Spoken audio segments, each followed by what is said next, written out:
पहला सोना में आप सबका स्वागत है। एक्सपर्ट्स का दमदार पैनल हमारे साथ है। बता दें आपको किस तरह के संकेत है आज भारतीय बाजारों की शुरुआत के लिए। पहले तो एसजीएक्स निफ्टी 10 अंकों की मजबूती के साथ कारोबार करता हुआ आपको नजर आएगा, तो उस पर रखिए नजर। अब शुरुआत होगी प्री ओपनिंग सेशन में रुपए की और करेंसी मार्केट में 67 का लेवल अब तक होल्ड हो रहा है।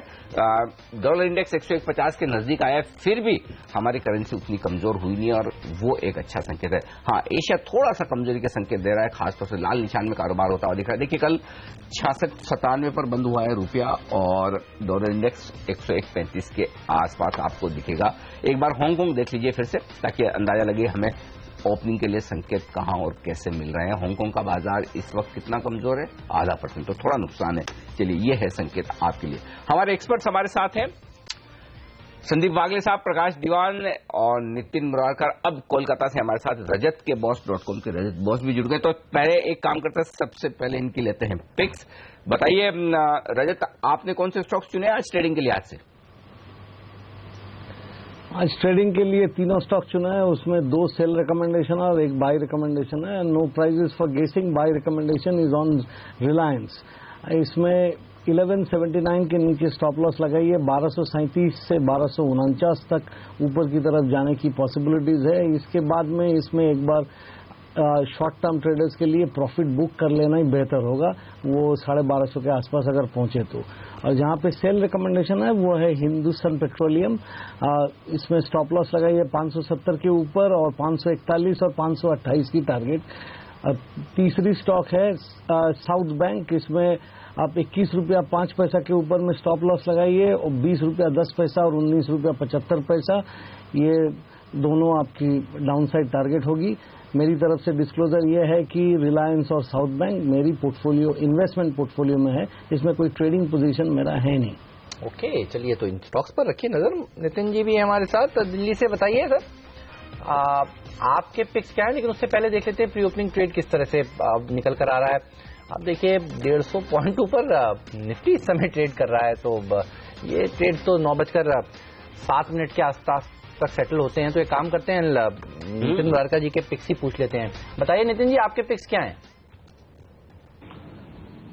देखिए हेमंत, मैंने जो 2 स्टॉक्स वो बैंकिंग से ही निकाले हैं, क्योंकि जो बैंकिंग में पोजीशन है, मुझे लग रहा है आज अगर कोई रैली बनेगी तो वो बैंक निफ्टी और रिलायंस, इन दोनों का कॉम्बिनेशन से रैली बननी चाहिए। और उसको देखते हुए मैंने बैंकिंग से केटीके बैंक निकाला है। उसके पीछे लॉजिक ये है कि उसमें हाईएस्ट रोलओवर हो रहे हैं, करीब 76% का रोलओवर हुआ है। ऐसा ही सिमिलर डेटा के बेसिस पे हम लोगों ने पिछले एक्सपायरी में थर्सडे को आदित्य बिरला नोवो निकाला था, जो करीब 1300 के आसपास था, और इस एक्सपायरी में 1550 तक की मूव दी। सिमिलर डेटा आपको केटीके बैंक में दिख रहा है, करीब 76% का रोलओवर है।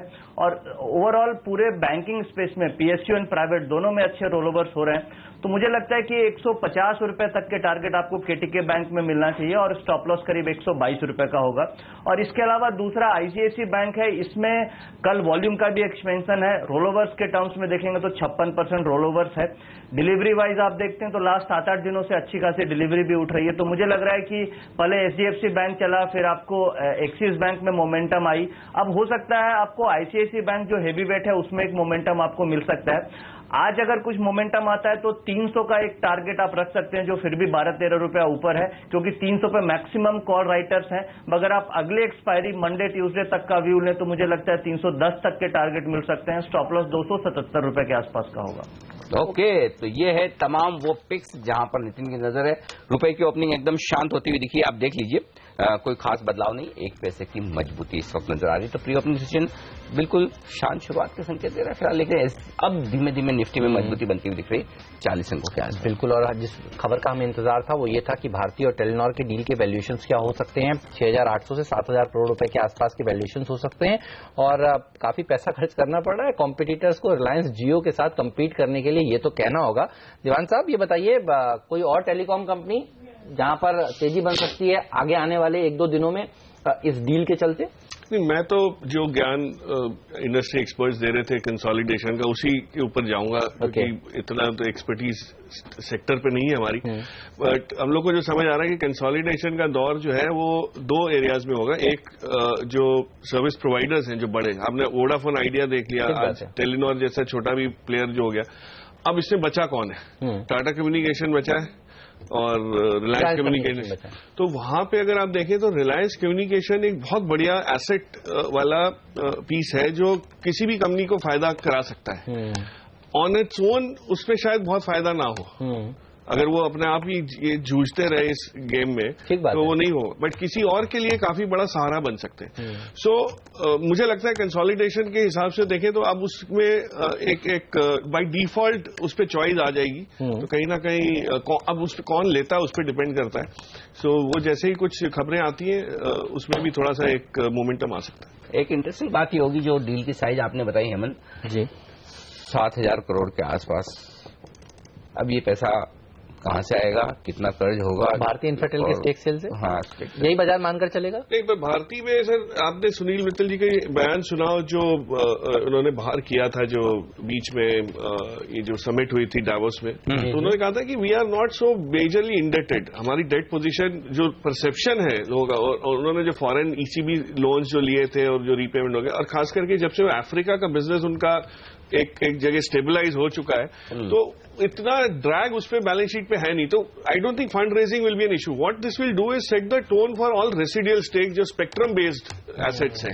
इसलिए fund raising will not be an issue, लेकिन सर उन्होंने खुद ही एक्सचेंजेस को सूचना तो दी है कि भारतीय इन्फ्राटेल में एक मेजॉरिटी हिस्सेदारी बेचकर वो पैसा जुटाना चाहते हैं। तो सर आप क्या ये कहना चाह रहे हैं भारतीय इन्फ्राटेल के स्टॉक पर नजर रखनी चाहिए? दिक्कत क्या है, देखिए हेमंत, टेलीनॉर खरीदने से पहले इन्फ्राटेल की स्टेक बेचने की बात चल रही है, ठीक है, राइट, और वो बिक नहीं रही। और बीच में तो ये भाव नीचे कि थोड़े लोग भाव नीचे, बीच में ये भी खबरें आ रही कि बैकआउट कर रहे हैं ब्लैक स्टोन और एक दो केकेआर के जो नाम आ रहे थे, या वैल्यूएशन को लेकर कंसर्न है। तो अब अगर इन्होंने टेलीनॉर खरीद ही लिया, ये डील इन्हें पहले क्लोज करनी पड़ी, वो डील बाद में क्लोज होगी, तो फिर क्या भारतीय इन्फ्राटेल की स्टेक सेल को वो वैल्यूएशन मिल पाएंगे जो मिलने थे? वो देखने वाली बात होगी। लेकिन देखने वाली बात ये भी है कि आज कौन से स्टॉक है जो 20 बेहतरीन ट्रेडिंग का प्रदर्शन करने वाले हैं। और स्टॉक 2020 के इस पहले मैच में, एकमात्र मैच में राजर 7:30 से 8 के बीच में हमारे दोनों कैप्टन ने बताया आपको 20 स्टॉक। आइए देखते हैं अपडेट।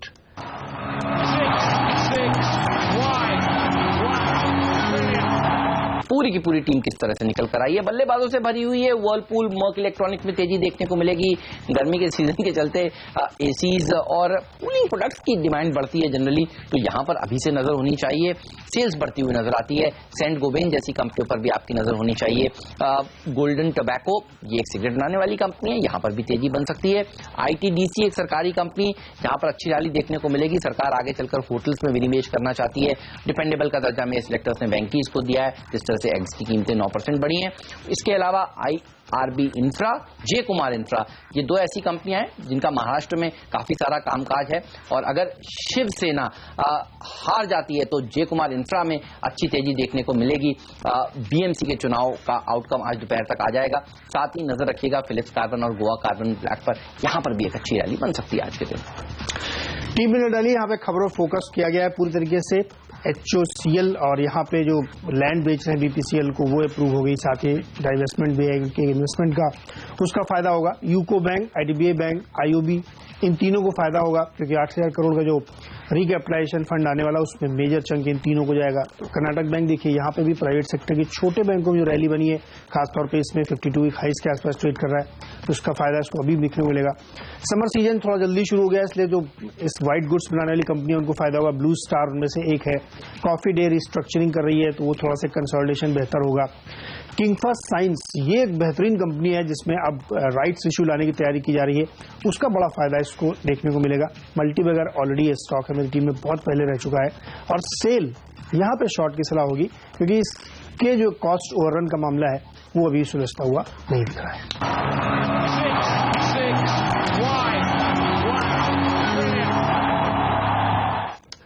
ओके, तो ये तमाम स्टॉक्स हैं जहां पर आपकी नजर जरूर होनी चाहिए। और सबसे बड़ा सवाल ये है कि BMC के चुनाव का आउटकम आज निकल कर आएगा, दोपहर के आसपास क्लैरिटी आ जाएगी।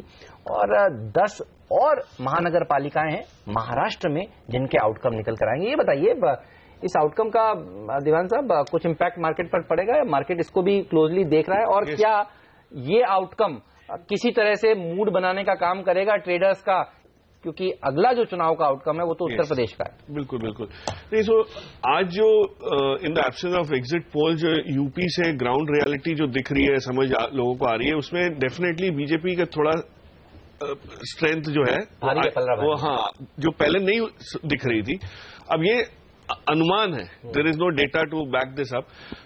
उसका रीजन और मुझे एक ही चीज समझ आ रही है कि बीएसपी और जो एसपी का जो लड़ाई है उसमें वो लोग दोनों आपस में इतना जूझ रहे हैं कि बीजेपी को एक ये ट्रायंगुलर उसमें पोजीशन में फायदा हो सकता है। आज के इलेक्शन आउटकम में अगर बीजेपी को बढ़त मिलती है as compared to previous years, it will impact the mood in terms of कि डीमोनेटाइजेशन का कोई नेगेटिव इम्पैक्ट है नहीं और यूपी भी इसी रास्ते में जा सकता है, तो उम्मीद बन जाएगी। तो अनिल देखिए, इसीलिए शायद जो टाई का कलर है आज इन्होंने सैफरन चुना है। वो तो शिवसेना के लिए भी एप्लीकेबल है। अच्छा, दोनों के लिए, एमएनएस के लिए भी है, बीजेपी के लिए। मैं उत्तर प्रदेश की बात कर रहा हूं। वही कह रहा हूँ कि मूड और उम्मीद जो है वो बहुत बढ़ जाएगी।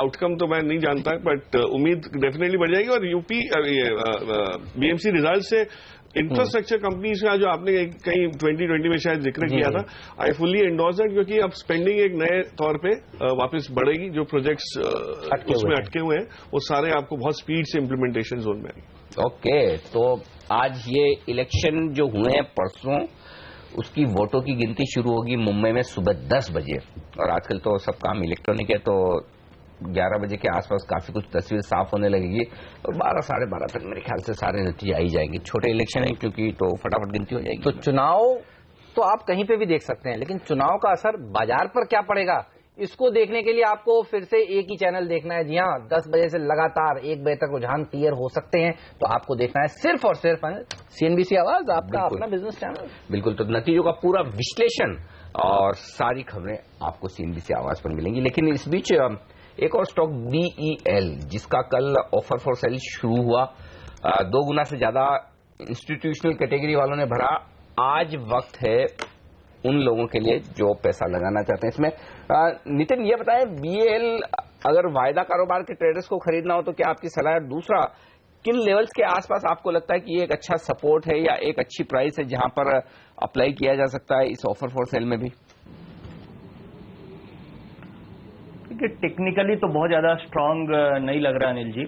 इनफैक्ट कल इसमें करीब 3% के आसपास की सेलिंग है और स्टॉक लग रहा है कि नीचे की तरफ आ सकता है थोड़ा। ये जो नेक्स्ट सपोर्ट लेवल स्टॉक का दिख रहा है वो करीब 1470 के आसपास का लग रहा है। तो मुझे लग रहा है एफएनओ ट्रेडर्स के ख्याल से तो अभी इसमें बाइंग अवॉइड करनी चाहिए। और इसका जो ऊपर का रेसिस्टेंस आपको आ रहा है वो 1574-75 के आसपास है। और अगर आप लास्ट इस पूरे सीरीज में परफॉर्मेंस देखेंगे तो स्टॉक में बहुत ज्यादा कुछ आउट परफॉर्म नहीं किया, इनफैक्ट अंडर परफॉर्म किया है। तो मेरे ख्याल से एफएनओ ट्रेडर्स को यहाँ पे बाइंग अवॉइड करनी चाहिए। ओके, और आज एक सेक्टर ऑफ द डे जो हो सकता है वो हाउसिंग फाइनेंस कंपनियां हो सकती हैं। सेबी ने जिस तरह से डेट म्यूचुअल फंड के लोगों को 5% अतिरिक्त एक्सपोजर लेने की बात बताई है, आज आप नजर रखिएगा। India Bulls Housing Finance, Dewan Housing finance, DHFL अच्छा प्रदर्शन दिखा सकता है, GIC, Repco Homes, Canfin Homes, लंबी लिस्ट है हाउसिंग फाइनेंस कंपनियों की जो आज मजबूती के साथ खुलने वाली है। रजत, कोई स्टॉक जो इस क्षेत्र में आपको बढ़िया लगता हो इन्वेस्टमेंट के लिहाज से, लंबी अवधि के लिहाज से? माना जा रहा है, जो कुछ ब्रोकरेजेस ने अपनी रिपोर्ट दी हैं, कि करीब करीब 35,000 करोड़ रुपए की पैसा हाउसिंग फाइनेंस कंपनियों को आज चेस कर सकता है, आने वाले दिनों में चेस कर सकता है। देखिए हेमंत, इसमें मुझको दीवान हाउसिंग अच्छा लगता है, लेकिन अभी इस लेवल पे लेना जमता नहीं है। थोड़ी नीचे आए तो लेने से बेहतर होगा, क्योंकि ये अभी एक रेजिस्टेंस जोन, एक्चुअली अगर इस क्षेत्र को दिखा जाए तो HDFC बोलिए या तो LIC हाउसिंग बोलिए, सबसे बेहतर मोमेंटम इसमें दिखता है, तो इसको मैं सजेस्ट करूंगा लेने के लिए। लेकिन 300 के आसपास लेने से आपका रिस्क थोड़ा कम होगा।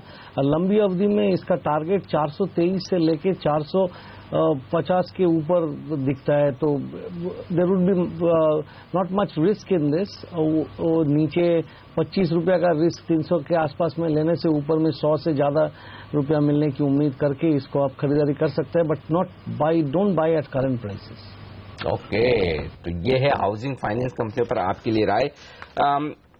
टाटा मोटर्स, नितिन, इसके लिए बताएं क्या करना चाहिए? क्या यहाँ पर खरीदारी या बिकवाली का कोई मौका नजर आता है? मेरिल लिंच की रिपोर्ट आज आई है और 560 रुपए का लक्ष्य उन्होंने टाटा मोटर्स के लिए दिया है।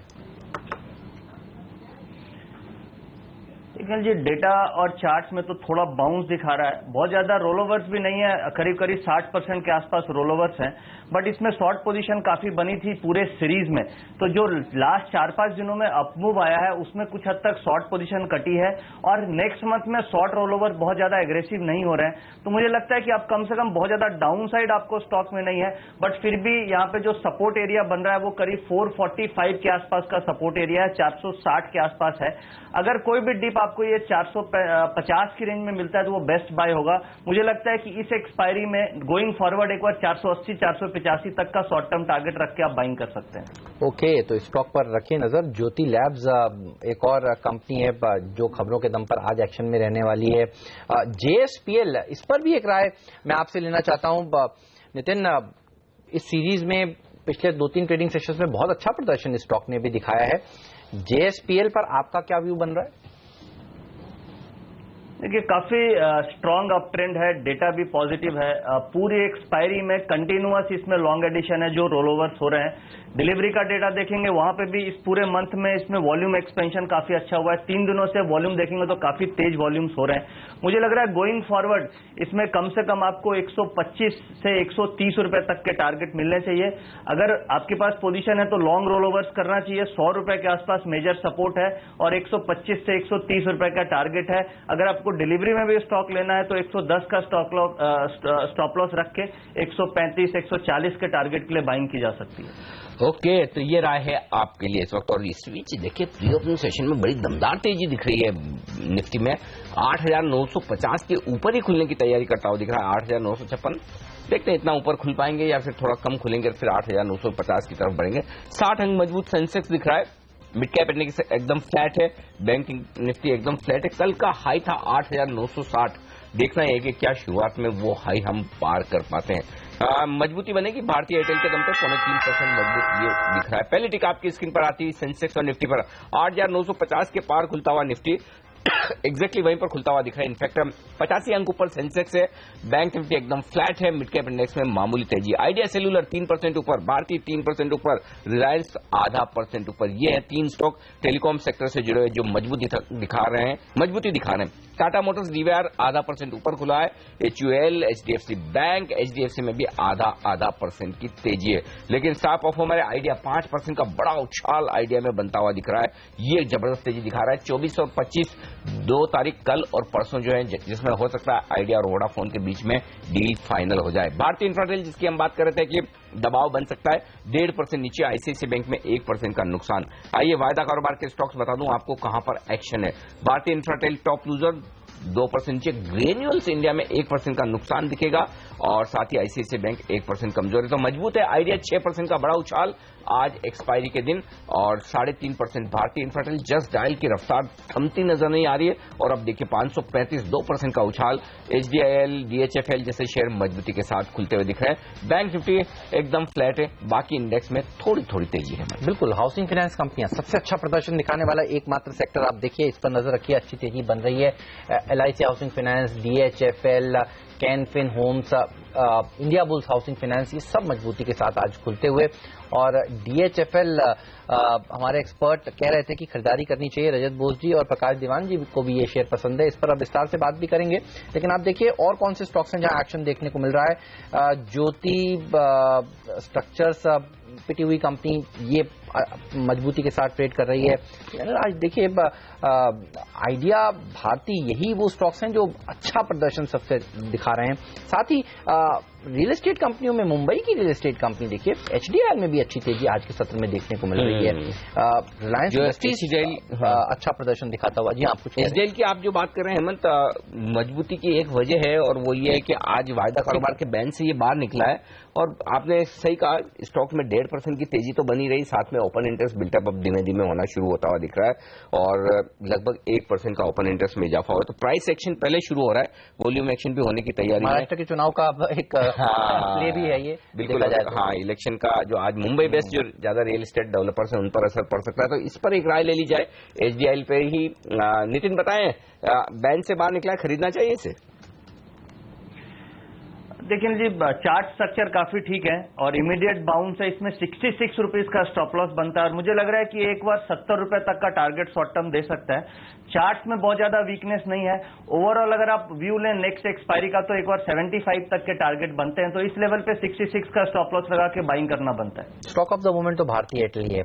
कल देखिए रिलायंस इंडस्ट्रीज ने सबसे अच्छा प्रदर्शन दिखाया था और आज कंसोलिडेशन की खबरों पर देखिए भारतीय एयरटेल में तेजी देखने को मिल रही है। ऐसा नहीं कि ये बाजार को पता नहीं था, सुनील भारती मित्तल ने 19 जनवरी को ये सार्वजनिक कर दिया था कि वो बातचीत करें टेलीनॉर इंडिया से, लेकिन डील आज ही हो जाएगी इसका अनुमान नहीं था, औपचारिक ऐलान आज हो जाएगा इसका अनुमान नहीं था। 6% की मजबूती। तो जिन लोगों ने कल रिलायंस में तेजी के साथ साथ भारतीय शॉर्ट किया था वो आज शॉर्ट्स को कवर कर रहे हैं। एक्सपायरी के दिन में और क्या ऊपर जा सकता है? नितिन, कौन से लेवल्स महत्वपूर्ण है भारतीय एयरटेल के लिए?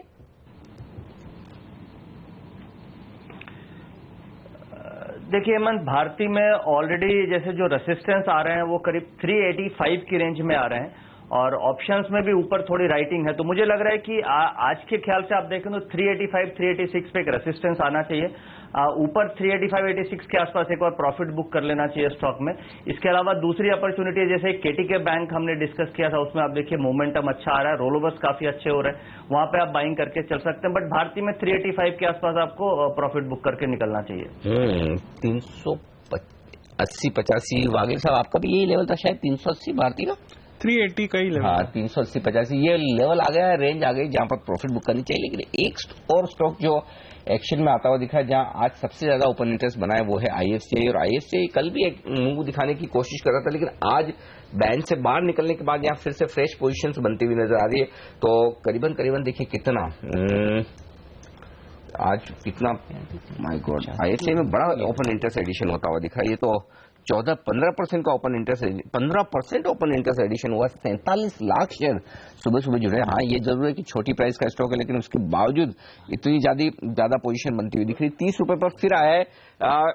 दो सवाल है यहाँ पर नितिन आपके लिए, क्या आईएफसीआई आज के लिए खरीदा जाए करंट सीरीज में, या फिर अगली सीरीज के लिए खरीदना ठीक रहेगा? लेकिन जी दोनों अगर आप देखें तो अगली सीरीज में भी डेटा ठीक है, क्योंकि बैंड से निकलने के बाद काफी तेजी से पोजीशन बन रही है और ये सपोर्ट से बाउंस बैक किया। तो मुझे लग रहा है अगली सीरीज के लिए भी अगर आप 32 का टारगेट रखें, लॉट साइज काफी बड़ा है, अगर मुझे यहाँ से 2 रुपया भी मिलते हैं तो काफी अच्छा प्रॉफिट बनता है।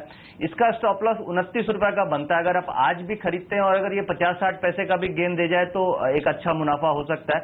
तो मैं समझता हूँ 29 का स्टॉप लॉस और 32 रुपए का एक शॉर्ट टर्म टारगेट रख के खरीद किया जा सकता है। 385 भी निकल गया और आप देखिए 392, 9% ऊपर भारतीय एयरटेल का स्टॉक इस समय देखने को मिल रहा है। क्या जबरदस्त तेजी देखी जा रही है स्टॉक पे। आप देखिए आज जो अनाउंसमेंट किया है उसके बाद वन साइड मूव इस स्टॉक में देखा जा रहा है। अनिल, कल वाला मामला है, देखिए कल 8-9%, आजकल ये बड़े जो दिग्गज हैं ये 9-9% के मूव्स देने लगे हैं, ये बहुत आश्चर्य की बात है। और देखिए 5% ऊपर आइडिया सेल्यूलर का स्टॉक। चलिए आइडिया में तो अभी खबर आना बाकी है। आपने क्या 10% ऊपर, क्या जबरदस्त तेजी देखने को मिल रही है। आप कैसे रीड कर रहे हैं इन डेवलपमेंट्स को? क्या बहुत मजबूती देखने को मिलेगी आगे चलकर भारतीय एयरटेल में, या ये सिर्फ एक्सपायरी के दिन शॉर्ट कवरिंग है? क्योंकि कल कई लोगों ने कहा था रिलायंस खरीद रहे हैं तो देखिए कॉम्पिटिटर्स को तो शॉर्ट करना चाहिए, और वो सब फंसे आज। बिल्कुल ये सारा सबके सौदे जो परसों के दिन जब अनाउंसमेंट जब आता, जो उल्टे जो हुए हैं, शॉर्ट बने हैं, वो सारे अब कटेंगे। और क्योंकि टेलीनॉर के इस पर्टिकुलर ट्रांजैक्शन से भारतीय को आई डोंट इवन थिंक 1% भी ईपीएस एक्रेटिव हो सकता है। कोई पैसा देना है इनको। हाँ, ये तो लायबिलिटीज अभी भी अननोन है। मतलब आई don't think this is that news, but ये वही है कि भारतीय में इतनी नेगेटिविटी ज्यादा थी। ये पूरा टेलीकॉम सेक्टर ही अंडर ओन है एक्चुअली। किसी के पास भारती नहीं, किसी के पास आइडिया नहीं, किसी और रिलायंस था ही नहीं। तो अब यही हो रहा है, जिसमें थोड़ी खबर आई है स्टॉक भागने लगे, फिर वो पकड़ना पड़ रहा है दौड़ के कि यार ये शेयर नहीं रखा। तो आरकॉम पर एक बार व्यू लेते हैं, क्योंकि हालांकि बैन में है वो बात सही है, लेकिन 5% की तेजी देखिए यहाँ पर हो चुकी है। ये बताइए, सर ने तो शुरू में आज सुबह जैसे ही भारतीय खबर आई तुरंत उनके मुंह से निकला रिलायंस कम्युनिकेशन में तेजी होगी। कितनी तेजी हो सकती है चार्ट देखकर बताइए। अगर किसी को इंट्राडे के लिहाज से लेना हो तो कौन से लेवल्स इंपॉर्टेंट है? हेमंत 40 की तरफ के मूव की शुरुआत है, 37.30 है। अब ₹1 रिस्क ले, ₹3 अपसाइड के लिए प्ले करें, और कुछ दिनों के लिए इंट्राडे तो मैं इतना क्लियर नहीं है। लेकिन वागले साहब, कल सुबह बात हुई थी यार, क्योंकि आपने आर इंफ्रा पसंद किया था या आर कैप पसंद किया था? आर कैप पसंद। हाँ, लेकिन एक्चुअली कल ले लिया होता तो शायद आज ठीक रहता, क्योंकि बैन में आ गया तो आज लोग इंट्राडे ही ट्रेड कर पाएंगे या फिर डिलीवरी लेनी पड़ेगी। लेकिन फिर भी देखिए अच्छी 5% की तेजी यहाँ पर होती हुई दिख रही है। आइडिया देखिए अब 8% ऊपर हो गया। आज टेलीकॉम शेयरों में सेक्टर ऑफ द मंथ हो गया एक्चुअली, इसमें कोई डाउट नहीं है, बहुत ही बेहतर। गेल एक और स्टॉक लेकर आते हैं आपके सामने, और गेल में क्या एक्शन होता हुआ दिखा, क्योंकि गेल में देखिए ओपन इंटरेस्ट में टॉप गेनर है, निफ्टी का स्टॉक होकर ओपन इंटरेस्ट गेनर हो रहा है, टॉप गेनर। गेल में कोई खबर ऐसी सुनने में नहीं है, कोई खबर ऐसी नहीं, क्या हो रहा है सर? पैटर्न अच्छा है, जैसे ये 427 के ऊपर निकलेगा, सॉरी 527 के ऊपर, आई थिंक 523.50 के स्टॉप लॉस से 535 के टारगेट के लिए लिया जा सकता है, ये आज का व्यू है। 52 वीक्स हाईज बना चुका है भारतीय एयरटेल का स्टॉक, और इससे निगाहें नहीं हट रही, ठीक उसी तरह से जिस तरह से कल रिलायंस इंडस्ट्रीज के ऊपर से निगाहें नहीं हट रही थी। और आप देखिए आज भारतीय एयरटेल इकलौता ऐसा स्टॉक है जो 13 पॉइंट कंट्रीब्यूट कर रहा है निफ्टी में, और निफ्टी इतना ही ऊपर आपको दिखेगा। तो कल जो काम रिलायंस कर रहा था, आप देखिए सिंगल हैंडेडली बाजार को अच्छा प्रदर्शन, और ये भी बड़ा हैवी वेट है। अब देखिए 11-12 पॉइंट का कंट्रीब्यूशन इस स्टॉक से देखने को मिल रहा है, और आज आईटी सेक्टर ने भी थोड़ा बेटर प्रदर्शन दिखाना शुरू किया है, टीसीएस इन्फोसिस से भी कंट्रीब्यूशन आता हुआ। तो बाजार को का आज मूड बना रहा है भारतीय एयरटेल और टेलीकॉम स्टॉक्स इस खबर के चलते। बिल्कुल, हाउसिंग फाइनेंस कंपनियों के शेयरों पर नजर डाल देते हैं। इंडिया बुल्स हाउसिंग फाइनेंस 0.5% मजबूत है, LIC 1% मजबूत है, और DHFL यहाँ पर थोड़ी 1% की मजबूती दिखाता हुआ। तो FNO स्पेस में नितिन, टॉपिक क्या होगा आपका? निखिल जी, इनफैक्ट पूरे जो भी IB हाउसिंग फाइनेंस कंपनीज है वो हम लोग अपने क्लाइंट्स को रोलोवर्स भी रिकमेंड कर रहे हैं, क्योंकि इसमें रोलोवर्स काफी अच्छे हो रहे हैं और लॉन्ग साइड के रोलोवर हैं। जैसे आप DHFL देखेंगे करीब 73% का रोलोवर्स है, वहीं Bharat finance, LIC housing finance, इसमें सब में 60% से ज्यादा रोलोवर्स है और बाय रोलोवर्स हो रहे हैं। तो मुझे लग रहा है ये पूरा का पूरा स्पेस आउट परफॉर्म कर सकता है नेक्स्ट एक्सपायरी में। और अगर इनमें देखते हैं तो सबसे बेटर एक तो DHFL लग रहा है, और उसके बाद IB हाउसिंग फाइनेंस, ये दो स्टॉक है जो इस सेक्टर की टॉप पिक हो सकती है। फिर से नितिन मुरारका जी का जो लॉयल्टी है वो DHFL के साथ बनी हुई है, अच्छी तेजी दिखाएगा DHFL का स्टॉक। कुछ दिनों पहले हमने आपको जैकपॉट स्टॉक में भी ये स्टॉक रिकमेंड किया था। दीवान साहब को भी ये शेयर पसंद है, तो दीवान साहब ने शिमारू कहा था कुछ देर पहले, एक बार देखते हैं वो किस तरह का प्रदर्शन दिखा रहा है। हालांकि उनके जो पिक्स हैं वो उन्होंने लॉन्ग टर्म के लिए बताए हैं, लेकिन जिस दिन वो रिकमेंड करते हैं उस दिन से ही भागना शुरू कर देते हैं, और देखिए 4% की तेजी यहाँ पर भी देखने को मिल रही है। तो शिमारू इस स्टॉक पर भी नजर रखिए। रजत, शिमारू चार्ट्स देखकर बताइए कैसा लगता है। हालांकि बहुत लंबी हिस्ट्री नहीं है, हाल ही का IPO है, लेकिन फिर भी चार्ट्स पर कुछ संकेत है तेजी के। देखिए चार्ट पे फिलहाल जो पुरानी हाई है उसको पार कर 440 वो लेवल पार नहीं किए बगैर कोई फ्रेश बाई सिग्नल नहीं आएगा। बट जो लेके बैठा है उसको अभी भी बरकरार रहना चाहिए अपना पोजीशन पे, क्योंकि एक बार 440 टेस्ट करने के बाद में ये कैसा बिहेव करता है उसके ऊपर काफी कुछ डिपेंड करेगा। तो आपका लॉन्ग टर्म टारगेट क्या है इस पे? वैल्यूएशन के तौर पे इसमें जगह है करीब 30-40% अपसाइड की। ओके। अगर ये ग्रोथ कंटिन्यूड रहता है तो ग्रोथ, हालांकि अब जाके आना शुरू हुआ है तो लोगों को अभी भी पूरी तरह से वाकिफियत नहीं है कि ऐसी ग्रोथ आएगी या कैसी आएगी।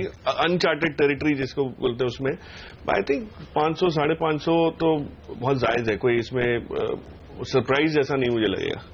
ओके, 500-550 तक जाने की ताकत। 10% तो आप बोल ही रहे थे कि तुरंत ही मूव आना चाहिए, ये हो ही सकता है, इसमें कोई बड़ी बात नहीं। श्रीराम ट्रांसपोर्ट, ये स्टॉक देखिए, श्रीराम ट्रांसपोर्ट में अभी भी एक बड़ा ब्लॉक होता हुआ दिखा है। 1/4% हिस्सेदारी बदली है, 5 लाख शेयरों का कारोबार हुआ है, तो बड़ी ब्लॉक डील हुई है 945 रुपए के आसपास। और इस स्टॉक पर वागले साहब आपकी क्या राय है श्रीराम ट्रांसपोर्ट में?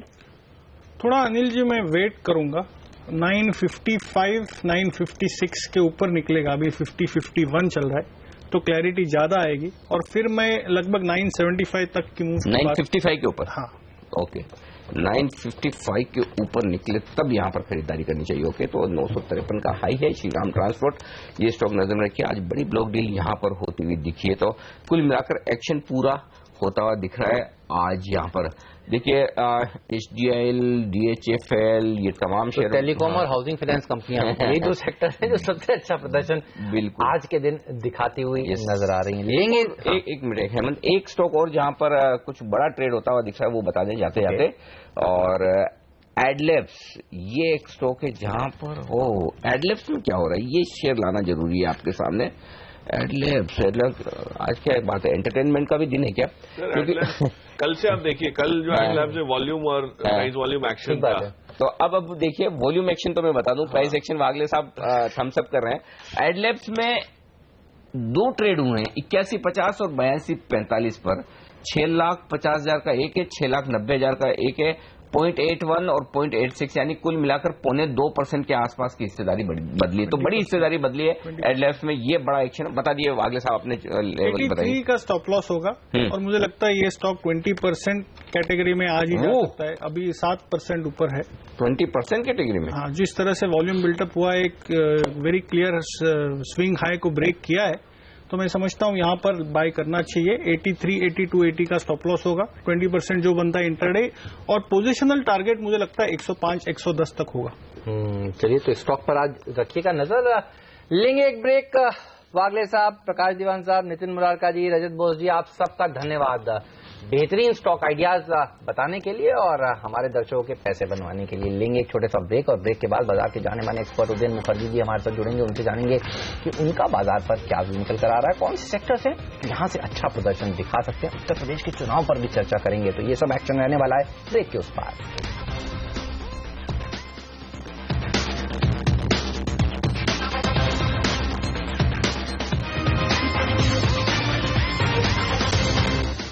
पचपन अंकों पर है सेंसेक्स और निफ्टी पर 15 अंकों की मजबूती आपको दिखेगी। बैंक निफ्टी एकदम शांत कारोबार करता हुआ दिख रहा है। मिड कैप शेयरों में भी मामूली सी हल्की तेजी के साथ कारोबार होता हुआ दिख रहा है, लेकिन आज का स्टार सेक्टर है फिर से टेलीकॉम, भारती आइडिया, देखिए आरकॉम, तीनों ही मजबूती के साथ कारोबार करते हुए दिख रहे हैं। और उसके ठीक बाद है हाउसिंग फाइनेंस कंपनियां और उसके ठीक बाद है रियल एस्टेट सेक्टर। बाजार के जाने माने दिग्गज उदयन मुखर्जी साहब हमारे साथ कार्यक्रम में शामिल हो रहे हैं। उदयन सर, गुड मॉर्निंग, स्वागत है आपका CNBC आवाज पर। बेहतरीन रही है फरवरी सीरीज, आज आखिरी दिन 8,900 के ऊपर एक्सपायरी के संकेत दिख रहे हैं। सर, क्या किया जाए अगली सीरीज के लिए और आने वाले समय के लिए भी बाजार में मजबूती के ये संकेत बरकरार रहेंगे, या फिर ये लेवल ऐसे हैं जहां खरीदारी थोड़ी रोक दी जाए, प्रॉफिट बुकिंग की जाए? कैसे देख रहे हैं बाजार को सर आप? देखिए, अभी मोमेंटम अनिल काफी स्ट्रांग है ग्लोबली और लोकली। ये सिर्फ इंडियन मार्केट और निफ्टी और सेंसेक्स की तेजी नहीं है, ग्लोबली इस साल के शुरुआत से एक बहुत अच्छा मोमेंटम चल रहा है।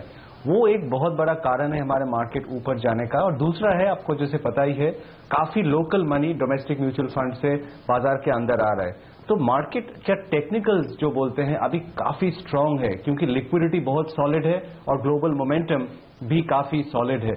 लेकिन फंडामेंटल्स अभी भी उसमें बहुत सुधार नहीं आया हुआ है, क्योंकि अर्निंग्स मोमेंटम स्ट्रांग नहीं है। और मेरे ख्याल से फोर्थ क्वार्टर अर्निंग्स भी आप देखेंगे कि बहुत खास कुछ नहीं होगा मेरे हिसाब से। और मैक्रो जो मोमेंटम है वो भी स्ट्रांग नहीं है। आगे थोड़े रिस्क्स हैं, जैसे इलेक्शंस हैं, फेड मीटिंग है। ये सबको देखते हुए मैं ये नहीं कहूंगा कि मार्केट यहां से 200 पॉइंट ऊपर नहीं जा सकता है। ये तो कभी भी हो सकता है, क्योंकि मोमेंटम इतना स्ट्रांग है और नियर टर्म में लिक्विडिटी और मोमेंटम हमेशा जीतता है।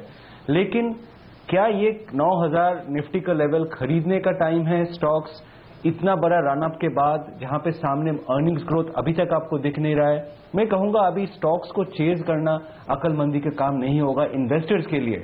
ट्रेडर्स के लिए तो लॉन्ग, वो तो शॉर्ट कर ही नहीं सकते, क्योंकि मार्केट तो कोई ब्रेक दे ही नहीं रहा है नीचे की तरफ। तो अभी ट्रेडर्स के लिए वो स्टॉप लॉस लेके लॉन्ग ही ट्रेड करेंगे। यहां पे थोड़ा सा कंफ्यूजन का माहौल होगा 9,000 के आसपास, क्योंकि एक रेजिस्टेंस तो आएगा साइकोलॉजिकली और मार्केट थोड़ा इधर उधर कर सकता है। लेकिन ट्रेडर्स के लिए शॉर्ट का तो अभी कोई कारण नहीं है।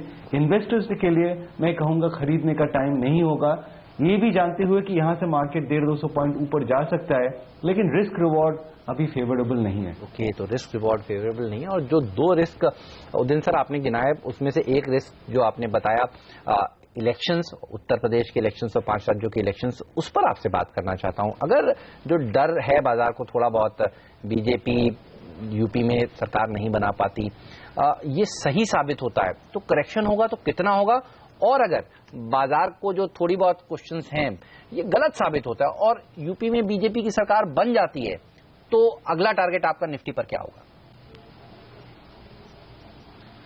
देखिए, एक तो हम एक नया ऑल टाइम हाई की तरफ बढ़ रहे हैं, जो एक इम्पोर्टेंट लेवल होता है ये 9100 के आसपास जो है। तो पहले मार्केट अगर वहां पे पहुंच जाता है अगले 1-2 हफ्ते में इलेक्शन रिजल्ट से पहले, तो इलेक्शन का रिजल्ट और इम्पोर्टेंट बन जाता है मार्केट के लिए, क्योंकि तब आप एक पुराना टॉप को चैलेंज करने की कोशिश कर रहे हो और सामने एक न्यूज फ्लो भी आ गया है।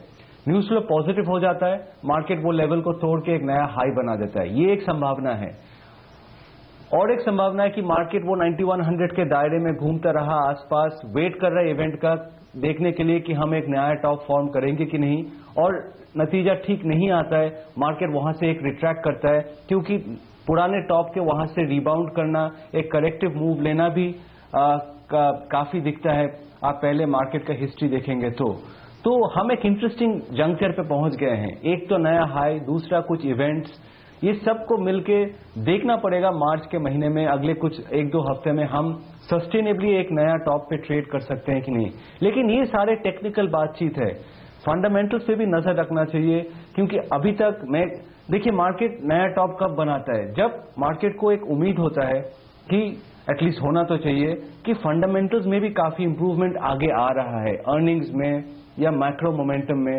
लेकिन जैसे आजकल माहौल है, ये देख के लग रहा है कि इस साल का जीडीपी ग्रोथ देख लें या अर्निंग्स ग्रोथ देख लें या जीएसटी का डिसरप्शन जो आगे आने वाला है, ये सब कुछ देखते हुए वो मोमेंटम तो नजर नहीं आ रहा है। इसीलिए मैं कह रहा हूं रिस्क रिवॉर्ड उतना आसान नहीं है करंट वैल्यूएशन लेवल से, और मुझे कोई आश्चर्य नहीं होगा अगर ये 9000 के आसपास के लेवल से 9000, 9100 जो भी है, कि यहां से एक करेक्टिव मूव आता है मार्केट में।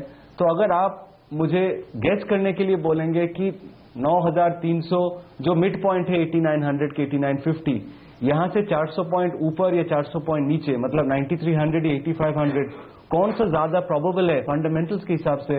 मैं कहूंगा 8500 मोर प्रोबेबल है, लेकिन नियर टर्म में हमेशा लिक्विडिटी जीतता है। राइट, तो लिक्विडिटी बाजार को ऊपर ले जाने की कोशिश करे, लेकिन वैल्यूएशन है महंगे। एक सेक्टर पर मैं जिन सर से राय लूंगा, उससे पहले कुछ उस सेक्टर का एक्शन बता दूं। एनबीएफसी, यहां पर देखिए आज जबरदस्त एक्शन हो रहा है। हाउसिंग फाइनेंस कंपनी जिससे जो एक्शन शुरू हुआ है वो अब आगे बढ़ता हुआ दिख रहा है। थोड़ी देर पहले हम श्रीराम ट्रांसपोर्ट की बात कर रहे थे, वहां पर 2 और बड़े ब्लॉक होते हुए दिखे, तो 3 बड़ी ब्लॉक डील मेरी स्क्रीन पर श्रीराम ट्रांसपोर्ट में दिख रही है। 945, 948, 949 रुपए में ये एक के बाद एक बड़े ट्रेड होते हुए दिख रहे हैं। एक तो ये, और दूसरा है भारत फाइनेंशियल इंक्लूजन, यहां पर भी 0.5% की हिस्सेदारी इस कंपनी की बदली है। 865 रुपए के आसपास 5.5 लाख शेयरों का कारोबार हुआ। तो एनबीएफसी में और हाउसिंग फाइनेंस कंपनी में बड़ा कारोबार होता हुआ दिख रहा है। सर, इसी सेक्टर पर आपसे राय लेना चाहता हूं, क्योंकि आज एक बड़ी खबर यह भी है कि घरेलू म्यूचुअल फंड्स को अब और ज्यादा एक्सपोजर हाउसिंग फाइनेंस कंपनियों में लेने को इजाजत मिली है। पहले 10% तक था, अब 15% हो जाएगा। तो हाउसिंग फाइनेंस की कंपनियों के लिए ये एक अच्छी पॉजिटिव बात हो सकती है। क्या यहां पर कहीं कोई आपको खरीदारी के मौके दिखते हैं सर? देखिए, ये सेक्टर एक एवरग्रीन जैसा सेक्टर है मार्केट में, लेकिन नियर टर्म के लिए मैं कहूंगा इसमें काफी थोड़ा चैलेंजेस आ चुका है। जो जिसकी बात आप कर रहे हो वो लिक्विडिटी के हिसाब से ये सेक्टर को थोड़ा हेल्प कर सकता है, इस बात में कोई शक नहीं है। लेकिन अब आगे की तरफ देखेंगे, 1-2 चीज हो रहा है इस सेक्टर में। एक तो इसके नेट इंटरेस्ट मार्जिन्स में काफी प्रेशर है, क्योंकि जैसे रेट्स कम होते जा रहे हैं इस सेक्टर में, मुझे लगता है कि एक हाउसिंग फाइनेंस कंपनीज को 2017 में थोड़ा कम मार्जिन पे ऑपरेट करना पड़ेगा। और दूसरा है कि इसका कंपेटिटिव इंटेंसिटी जितना बहुत बढ़ गया है कि आप देखिए ये एक ही मार्केट रह गया फाइनेंशियल स्पेस में जहां पे आप 15% का ग्रोथ अभी भी देख सकते हो, और बैंकिंग लोन ग्रोथ 3-4% पे आ गया है। तो सारे बैंक्स हाउसिंग को टारगेट कर रहे हैं ग्रो करने के लिए, और ये भी आप प्राइसिंग में देख रहे हो कि कितना कंपेटिटिव हो चुका है। तो ऐसे कंपेटिटिव माहौल में जहां पे मार्जिन्स भी प्रेशराइज्ड है, मैं कहूंगा कोर बिजनेस के लिए थोड़ा चैलेंजेस है हाउसिंग फाइनेंस के लिए अगले 3-4 क्वार्टर में, जिसको इसको नेगोशिएट करना पड़ेगा। ये बैंकिंग जैसा सेक्टर है जहां पे कुछ fundamental core loan growth, net interest margin, इस सब का चैलेंजेस हैं, लेकिन अभी मार्केट बहुत खुश है क्योंकि उसका डिपॉजिट्स काफी बढ़ गया था डीमोनेटाइजेशन के बाद। तो नियर टर्म ये एक टेक्निकल पॉजिटिव है, यहां से थोड़ा रैली हो सकता है, लेकिन 2017 का अर्निंग्स हमें एक बार क्लोजली देखना पड़ेगा कि ये हाउसिंग फाइनेंस कंपनीज का ग्रोथ कैसे आ रहा है। सर, आपने लिक्विडिटी की बात करी कुछ देर पहले। लिक्विडिटी भारत में जो फंड्स के पास है, इंश्योरेंस कंपनियों के पास है, वो तो पर्याप्त है, अच्छी है, लेकिन एफआईआईज का अभी भी देखिए इनफ्लो इतना बेहतर नहीं हो रहा। इसके पीछे आपको क्या वजह लगती है? क्या वो डेवलप्ड मार्केट्स पर ज्यादा बुलिश है, इमर्जिंग मार्केट्स पर कम, और इसीलिए भारत में पैसा कम आ रहा है, या कोई और वजह? देखिए, एफआईआईज मेरे ख्याल से इंडियन वैल्यूएशंस को देखते हुए उतना कन्विंस्ड नहीं है, क्योंकि एक चीज तो सही है, ये जैसे हमारे तीसरी तिमाही का रिजल्ट आना शुरू हुआ और मार्केट में जो रैली हुआ, मुझे लगता है एफआईआईज वो प्रेडिक्ट नहीं कर पाए और वो रैली में पार्टिसिपेट नहीं कर पाए। अभी थोड़ा सा मिस आउट कर गए। वो इतना बड़ा जो एक रैली आया 8,200 से 8,900 तक, ये 600-700 पॉइंट का रैली मेरे ख्याल से एफआईआईज लार्जली मिस आउट कर चुके हैं। फ्लोज के हिसाब से देख के वही नजर आएगा। अभी 8,800, 900, 9,000 के आसपास जो वैल्यूएशन है काफी सारे सेक्टर्स के, लार्ज कैप या मिड कैप देख लो, इसमें हिम्मत चाहिए खरीदने के लिए। तो एफआईआईज बोल रहे हैं हम अभी बैठ जाते हैं, हमने मिस कर दिया रैली, अभी करेक्शन आता है तो देखते हैं कि क्या करेंगे। कि अभी भी आप देखिए कि जैसे अपॉर्चुनिटी जब विंडो खुलता है, जैसे एचडीएफसी बैंक का खुल गया, एक दिन में 1,000 करोड़ रुपए एफआईआईज का आ गया, क्योंकि उसको एचडीएफसी बैंक खरीदना था। तो पैसा नहीं है वो नहीं है, लेकिन ये वैल्यूएशन पे वो देख रहे हैं कि बहुत सारा अपॉर्चुनिटीज उनको मिल नहीं रहा है। अभी मार्केट को ड्राइव कर रहा है डोमेस्टिक फंड्स, लेकिन ये मार्केट का एक टेक्निकल स्ट्रक्चर काफी अच्छा है कि अगर मार्केट पे कोई कारण इलेक्शन जो हम बात कर रहे हैं, करेक्शन आता है, मैं कहूंगा कि ये डिप को बाय करने के लिए एफआईआईज का पैसा खड़ा हुआ है कि अगर मार्केट किसी कारण फिर से 8,500, 8,400 के आसपास आ जाता है, तो आप देखेंगे कि एफआईआईज जो मिस आउट कर चुके हैं पहले पिछले वाला रैली, वो वहां खड़े होकर वहां पे खरीदेंगे स्टॉक। सर, एक सेक्टर ऑफ द मोमेंट है टेलीकॉम, जहां पर कल हमने रिलायंस में अच्छी तेजी देखी, आज भारती, आइडिया, ये तमाम और कंसोलिडेशन वगैरह सब, ये पूरा इंडस्ट्री एक्शन में आता हुआ दिखा है। आपका क्या व्यू है इस सेक्टर पर सर? देखिए, आज का डील पे बात करें तो वो एक सीधा स्पेक्ट्रम डील है। भारती को स्पेक्ट्रम चाहिए था, अगर भारती नहीं खरीदता टेलीनॉर का स्पेक्ट्रम, कोई और ले लेता। तो आपको वो नजरिया से भी देखना पड़ेगा कि वो सेक्टर अभी एक कंपैरेटिव कंसोलिडेशन के फेज में है कि सब लोग चाह रहे हैं 2-3 मिलकर एक बड़ा कंपनी बनाएं, क्योंकि एक बिग डैडी आ गया, उसको साथ कंपीट करने के लिए आप छोटा कम स्पेक्ट्रम लेके लड़ाई नहीं कर सकते 4G स्पेस में, लोगों को स्पेक्ट्रम चाहिए। तो सीधा हिसाब है, भारती का देख लीजिए 7,000 करोड़ जो लगाए उसने ये डील पे, और उनको उसके बदले में टेलीनॉर का जितना स्पेक्ट्रम मिला है वो जायज है कि नहीं, और उस पे अभी तो मार्केट का वर्डिक्ट जो है स्टॉक प्राइस देख के लग रहा है कि ठीक है, वो प्राइस सही है स्पेक्ट्रम के लिए, तो मार्केट कोई डिसअपॉइंटमेंट महसूस नहीं कर रहा है। क्या इस पे सेक्टर का कोई बहुत बड़ा असर है? मैं तो मानूंगा नहीं, क्योंकि टेलीनॉर एक फ्रिंज प्लेयर था, उसको आते हुए मुझे लगता नहीं है कि ओवरऑल एक बहुत बड़ा प्राइसिंग डिसिप्लिन आ जाएगा सेक्टर में। टेलीनॉर था तो एक छोटा प्लेयर एक कोने में, बड़े उसका कोई इन्फ्लुएंस मुझे लगता नहीं है मार्केट प्राइसिंग पे था। मार्केट प्राइसिंग अभी रिलायंस जियो डिटरमिन करेगा अगले कुछ क्वार्टर में, वो छोटा मोटा कंपनी जो एक साथ आ जाए उससे कोई फर्क नहीं पड़ता है। अभी जो हो गया है टेलीकॉम सेक्टर में ये कंसोलिडेशन के चलते हुए, और वो जियो का प्राइसिंग का अनाउंसमेंट के बाद, मुझे लगता है कि मार्केट ने तय कर लिया कि टेलीकॉम सेक्टर बॉटम आउट कर चुका है। 2-3 साल का मंदी के बाद इसमें जो होना था हो गया, फ्लोर है इन प्लेस। क्या एक नया बुल मार्केट हो सकता है टेलीकॉम सेक्टर में यहां से इतने सालों के बाद? वो विषय में थोड़ा चर्चा करना पड़ेगा और सोचना पड़ेगा, क्योंकि वो इतना आसान आंसर नहीं है। अभी भी सेक्टर चैलेंजिंग है। क्या डेटा का प्राइसिंग देखते हुए ये पूरा मॉडल चेंज हो सकता है? उसमें एनालिसिस करना पड़ेगा। आसान आंसर नहीं है, लेकिन एक नियर टर्म फ्लोर बन चुका है, और टेक्निकली मैं कहूंगा कि इस सेक्टर को नियर टर्म में ऊपर जाने का उम्मीद रखना चाहिए। ऑलराइट, चलिए, तो ये रहा टेलीकॉम सेक्टर पर, इसी पर चर्चा को आगे बढ़ाएंगे। हमारे साथ एचडीएफसी सिक्योरिटीज के इंस्टीट्यूशनल रिसर्च के हेड दीपेन सेठ जी भी जुड़ेंगे एक छोटे से ब्रेक के बाद। लेकिन उज्जैन सर, शुक्रिया आपका समय निकालने के लिए और आज इस चर्चा में शामिल होने के लिए। एक ब्रेक लेकर अभी हाजिर होते हैं।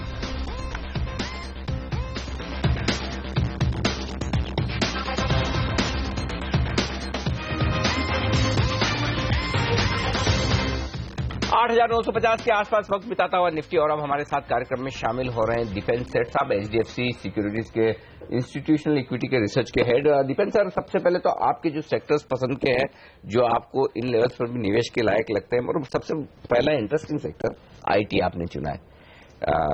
सब बुरी खबरें आ गई सर, लेना चाहिए अब? हाँ, तो अभी हम लोग जो बात कर रहे थे कि टेलीकॉम में सारी बुरी खबर आ गई है, ले लो। हमें लगता है कि टेलीकॉम में अभी भी पहले लड़के मरने की बातें हो रही थी, अब सिर्फ लड़ने की बात हो रही है, तो हम लोग एक्साइट हो गए हैं टेलीकॉम में। और IT में ऐसा है कि पिछले 20 सालों से इस सेक्टर में भारत ने पूरी दुनिया, पूरे विश्व पर अपना जो दबाव है या अपनी जो कैपेबिलिटी है, अपनी लीडरशिप है, उसको कायम कर रखी है। लास्ट 2 सालों से, साल भर से खास करके इस सेक्टर में हर तरह का डिसरप्शन हो रहा है। अब रेगुलेटरी हर्डल्स भी आ रहे हैं इमिग्रेशन को लेकर, तो सारी बुरी खबरें आ चुकी है, लेकिन अभी भी वही लोग इस सेक्टर को चला रहे हैं। इनमें से कई सारे बुद्धिशाली लोग हैं, अच्छे लोग हैं, जो लोग खुद को री इन्वेंट करेंगे। जो नहीं कर रहे हैं उनको धक्के मारे जा रहे हैं कि री इन्वेंट करें। मुझे लगता है कहीं ना कहीं इस सेक्टर में ज्यादा जूस है लॉन्ग टर्म रिटर्न्स जनरेट करने का टेलीकॉम की तुलना से। और आपके फेवरेट पिक्स क्या होंगे, जो बायबैक दे चुका है या देने वाली कंपनियां हैं? क्योंकि बायबैक का प्ले बता दिया गया है, अब ट्रंप का प्ले रहा नहीं। तो ट्रंप के प्ले के बारे में भी हमारी सोच कुछ थोड़ी सी अलग है कि H1Bs पर रिस्ट्रिक्शंस या कॉस्ट इंक्रीजेस लाने से उनके प्रॉब्लम वहां पर एम्प्लॉयमेंट के सॉल्व होते नहीं है जी। ये चीज जब ट्रंप साहब समझ जाएंगे तो समझेंगे कि वो जो कर रहे हैं वो गलत बात है। ऐसा नहीं कि इंडियन इंजीनियर्स H1B पर जाकर लाखों करोड़ों लोगों की नौकरियां वहां पर ले रहे हैं। पहली बात है, IT सेक्टर में एम्प्लॉयमेंट ही कुछ 3.5-4 मिलियन से ज्यादा होगी नहीं वहां पर। 150 मिलियन जैसे वर्कफोर्स में या ज्यादा भी हो, और उसके अंदर जो H1B वीसास की जो कंपोनेंट है वो तो बहुत ही छोटा है। और वहां जो स्किल सेट के लिए लोग जाते हैं, वो स्किल सेट्स के लोग वहां पर अवेलेबल नहीं है बोल के भेजना पड़ता है। तो आप इनको भेजना बंद कर देंगे तो ऐसा नहीं है कि वहां पर आपको लोग मिल जाने वाले हैं ओवरनाइट। ठीक बात है। पहली बात ये। दूसरा, अगर लोकल लोगों को लेकर आपने ज्यादा सैलरीज दे दी है, यहां से लोगों को ले जाकर आप ज्यादा सैलरीज देंगे, तो सब जितने वेंडर्स है सबके कॉस्ट बढ़ेंगे, तो ऑटोमेटिकली प्राइस पास थ्रू होगा, तो अल्टीमेटली US बिजनेसेस को इंपैक्ट करेगा। वो कहीं ना कहीं, वो देश भी बड़ा कैपिटलिस्ट देश है, वो समझ जाएंगे इस बात को। हर बार इलेक्शन के बाद ये सब चिल्लम चिल्ली होती है और फिर बाद में चीज डाई आउट कर जाती है। हमें लग रहा है कि IT में ग्रोथ डेफिनेटली पहले जैसी नहीं है। कई सारी कंपनीज अभी 10 बिलियन से भी बड़ी हो गई हैं अपनी कंपनीज, और इस बेस पर 20% ग्रो करना हर साल तो संभव होगा नहीं, हम भी समझ रहे हैं। अच्छा, लेकिन अगर 7-8% ग्रो करते हैं, डिविडेंड पे आउट अगर बढ़ा देते हैं, तो मेरे ख्याल से वैल्यू इमर्ज करेगी। 12-13 जैसे मल्टीपल हैं, तो अच्छी सिचुएशन है।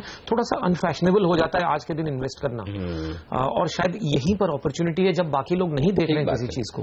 तब आपको है जी नाम तो नाम में तो हमने जैसा कहा कि IT में अगर रेकमेंड करना है तो इन्फोसिस सबसे पहला नाम है, और हमें HCL टेक पर भी बहुत ही कंस्ट्रक्टिव। अच्छा, स्मॉल फाइनेंशियल भी आपको पसंद है, उनमें कौन सा स्टॉक आपकी टॉपिक है? तो अभी जैसे कि 2 स्मॉल फाइनेंशियल बैंक्स हैं जो दोनों लिस्टेड हैं, उन पे दोनों पे हमारा कवरेज है। हमने पहले उज्जीवन पे कवरेज रखा था और अभी रिसेंटली हमने इक्विटास पे कवरेज रखा है। ओके। दोनों में फर्क ये है कि उज्जीवन की मोर और लेस प्योर प्ले है, माइक्रो फाइनेंस बुक है, और इक्विटास जो है उसकी आधी जो लोन बुक है वो माइक्रो फाइनेंस है, बाकी व्हीकल फाइनेंस वगैरह में और SME लेंडिंग में वो लोग हैं। सो हमारे हिसाब से वो लोग एक बेहतर पोजीशन में है कि एक छोटी बैंक को रोल आउट करें।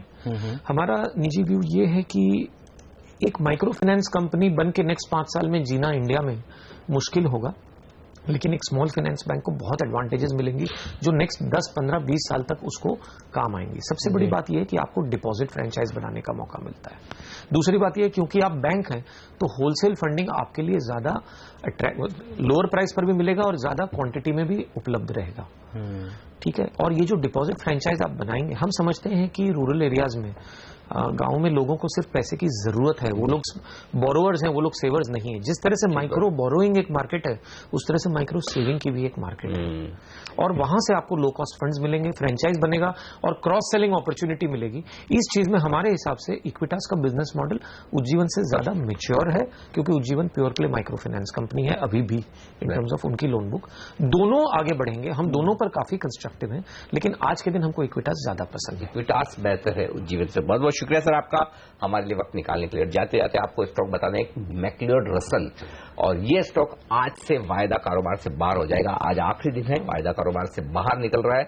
कल से इसमें वायदा कारोबार में ट्रेडिंग नहीं होगी तो ये स्टॉक आज सेटल होना है। शायद यही वजह कि दिन के निचले स्तरों पर ये स्टॉक ट्रेड करता हुआ दिख रहा है। वायदा कारोबार से इसकी एग्जिट हो जाएगी तो जो तेजी की पोजीशन है वो कम होती हुई दिख रही। तो इस स्टॉक पर नजर रखिए, यहां पर दिन के निचले स्तरों पर कारोबार इसी वजह से होता हुआ दिख रहा है क्योंकि आज आखिरी दिन है। बाजार शांत कारोबार दिखा रहे हैं इस वक्त और 8,950 के आसपास ज्यादातर वक्त कारोबार करते हुए एक्सपायरी के दिन। पहला सौदा में आज के लिए इतना ही। प्रियंका हमारे साथ जुड़ेंगी ब्रेक के उस पार और लेकर आएंगे कमोडिटी बाजार की ओपनिंग। तो कहीं मत जाइए, बने रहिए देश के नंबर 1 बिजनेस चैनल CNBC आवाज के साथ। हम दोनों को दीजिए इजाजत। नमस्कार।